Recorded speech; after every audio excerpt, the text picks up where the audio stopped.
Oxford, having an embarrassment of riches shouldn't be all that embarrassing.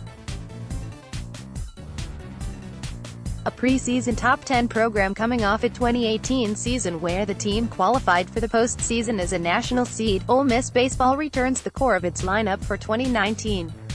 When the Rebels opened full team practices on Friday, the squad returned 7 position players who started 48 or more games a season ago, including All-SEC infielder Ryan Olenek, SEC All-Defensive Team first baseman Cole Zabowski and 4 other players who batted .300 or better last season in Chase Cockrell, Thomas Dillard, Tyler Keenan, and Gray Kessinger, making the lineup look even more crowded. The Rebels also return a freshman All-SEC infielder in Anthony Servideo, infielder, outfielder Tim Elko, who had one of the best defensive falls of anyone on Ole Miss roster, and a talented core of 5 freshman position players who helped comprise the No. 24 recruiting class in the country last season. As Ole Miss coach Mike Bianco put it, Ole Miss realistically has 18 options it can use as its potential position players at the moment. That's all of them. And that's not a bad thing. I've been a part of 3 national championships and I don't remember a year where we said, we just have too many players. We're too good, Bianco said. You just figure out a way. Last year we played really well offensively and we were able to move some guys around and keep everybody happy. But I think when you're having success, it's a lot easier. Usually when you're playing well, you're having success. Bianco said it's too early to start making declarations about which players will start at certain positions.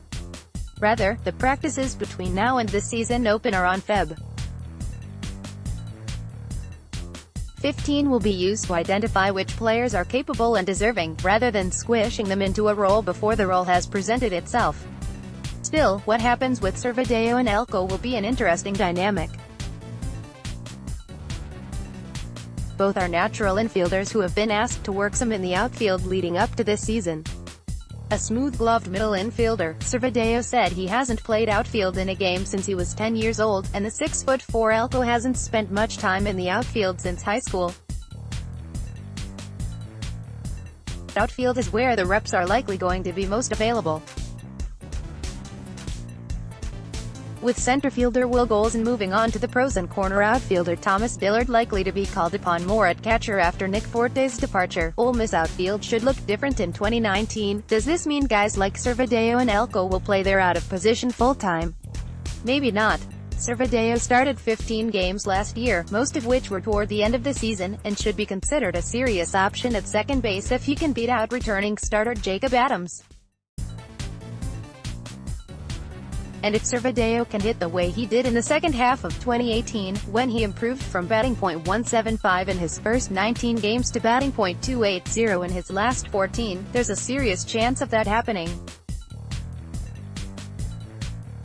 Servideo said I wasn't himself during the first half of last season, and spent this offseason building off the good graces of his strong finish to regain some of his confidence and comfort playing baseball.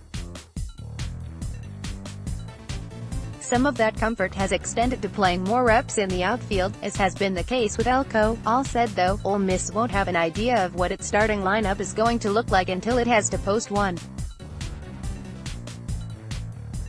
Even then, it's unlikely that what fans see on Feb. 15 will resemble a finished product. Early in the season, we'll sometimes platoon and bat left-handers against right-handed starting pitchers and vice versa, and it's really not because that's a certain belief, Bianco said, it's because you're trying to get guys off to hot starts, you're trying to get guys to have certain success right off the bat. And then through the first 3 or 4 weeks we've got to figure it out.